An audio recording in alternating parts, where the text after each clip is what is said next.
अस्सलाम वालेकुम क्लास 1।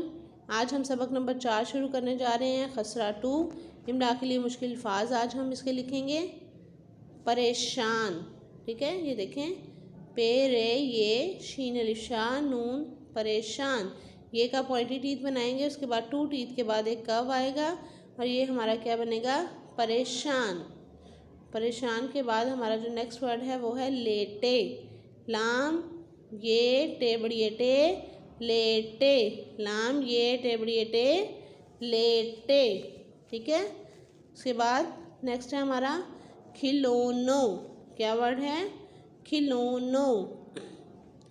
तस्वीरें, ते के बाद आप स्वाद बनाएंगे, स्वाद के बाद हल्की सी कर्व आएगी, ठीक है। ये कर्व के बाद आपने वाव हाफ लाइन से ऊपर और हाफ लाइन से नीचे लिखना है, फिर ये रे और फिर ये नून गुन्ना।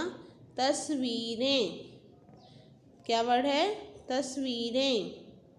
भालू, बैग, रंगों। झूठ मूठ, डब्बा, धब्बे।